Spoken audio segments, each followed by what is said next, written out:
Bismillahirrahmanirrahim. Assalamualaikum warahmatullahi wabarakatuh. Halo sahabat fisika, jumpa lagi dengan saya Purwani Hantiani. Kali ini saya akan membahas tentang momentum sudut. Apa itu momentum sudut? Nah, kita lihat dulu ya video berikut ini. Kita perhatikan Bapak ini berputar dengan tangan merentang, maka dia lebih lambat daripada ketika tangannya ditekuk. Mengapa bisa demikian? Nah, kita lanjutkan. Pada gerak translasi kita mengenal namanya momentum linier, yaitu massa kali kecepatan gerak benda tersebut. Nah, pada gerak rotasi, jika partikelnya bermassa M, dia bergerak dengan kecepatan V dan jarak dari poros itu R, maka dia punya yang namanya momentum sudut atau L. Nah, ini besarnya L itu R cross P.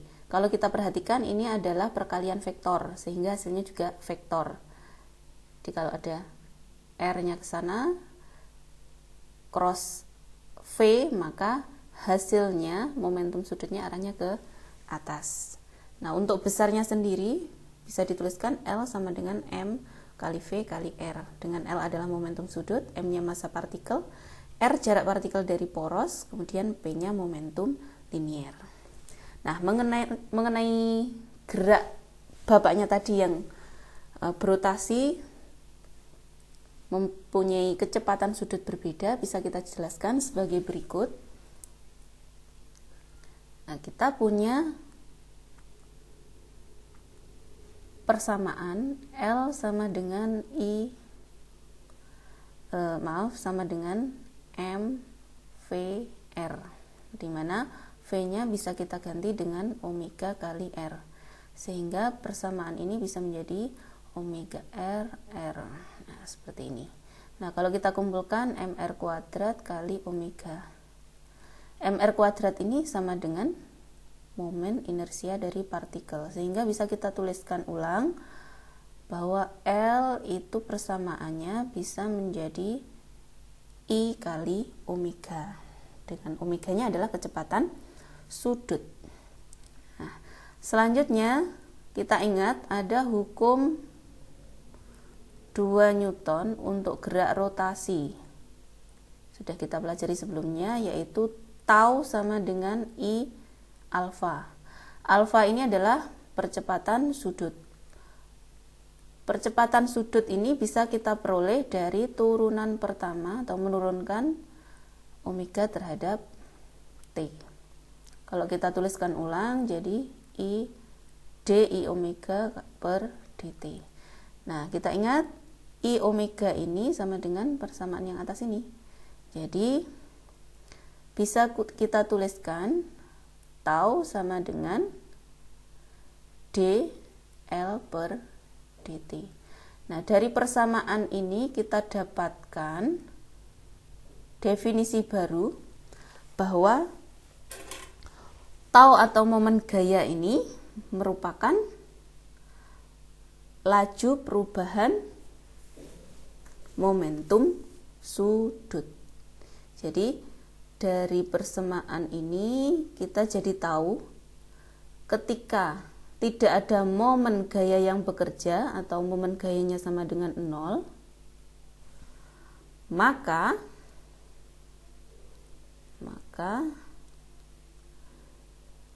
L-nya, momentum sudutnya akan tetap atau konstan. Maksudnya bagaimana? Jika ada dua keadaan seperti bapaknya yang tadi, keadaan satu mungkin ketika dia merentangkan tangannya, keadaan duanya ketika menekuk tangannya, maka kecepatan sudutnya itu sama. Jadi L1 sama dengan L2. Kalau kita masukkan L1 nya I1 omega 1, L2 nya I2 omega 2, nah Ini menjadi hukum kekekalan momentum sudut. Hukum kekekalan momentum sudut. Inilah yang dapat menjelaskan ketika bapaknya tadi merentangkan tangan, maka I-nya besar. Nah, ketika I-nya besar, maka omeganya, kecepatan sudutnya akan kecil. Ketika menekuk tangannya, maka I-nya kecil dan kecepatan sudutnya, omeganya menjadi besar. Dia berputar lebih cepat. Nah, contohnya dari hukum kekekalan momentum sudut ini ada gerak atlet lompat indah ya. Atlet lompat indah ini ketika dia di udara, maka dia menekuk atau menggulung tubuhnya. Ketika menggulung tubuhnya, maka I-nya kecil. Ketika I-nya kecil, maka omeganya menjadi besar. Dia berputar lebih cepat. Nah, ketika dia mau masuk ke air, maka I-nya itu kecil. Terbalik ya. I-nya besar hingga omeganya kecil. Dia dapat masuk ke air dengan kecepatan sudut kecil. Nah, ini juga terjadi pada balerina. Penari balet ini kalau dia merentangkan tangannya, maka dia berputarnya lebih lambat daripada ketika dia menekuk tangannya. Oke, sekarang kita latihan soal. Latihan soal. Jika ada seperti ini, maka diketahui kelajuan sudutnya mula-mula 4 radian per sekon. Dengan besaran-besaran ini kita garis bawahi dulu. Nah, kita peroleh bahwa untuk silinder pejal momen inersia untuk silinder pejal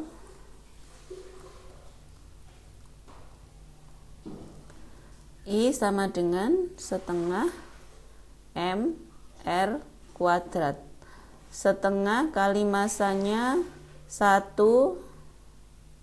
R-nya 0,5, kita kuadratkan, hasilnya 0,125. Kemudian untuk momen inersia benda yang kedua, cincin. Jadi awalnya mula-mula silinder pejalnya dia muter dulu, kemudian keadaan duanya ditambahi dengan cincin. Cincin ini momen inersianya mr kuadrat. Kalau kita masukkan m-nya 0,5, r-nya 0,4, kita kuadratkan, maka hasilnya 0,08. Nah, dari hukum kekekalan momentum sudut, maka kita peroleh L1 sama dengan L2. I1 omega 1 sama dengan I2 omega 2. I1-nya keadaan pertama yang berputar hanya silinder pejalnya, sehingga kita masukkan I-nya 0,125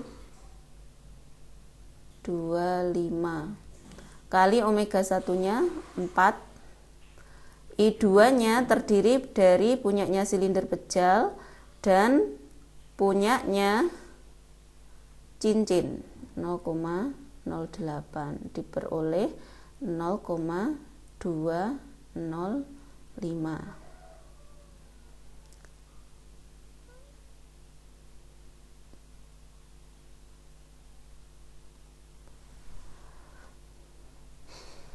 Oh, ini tadi masih kita kalikan ya.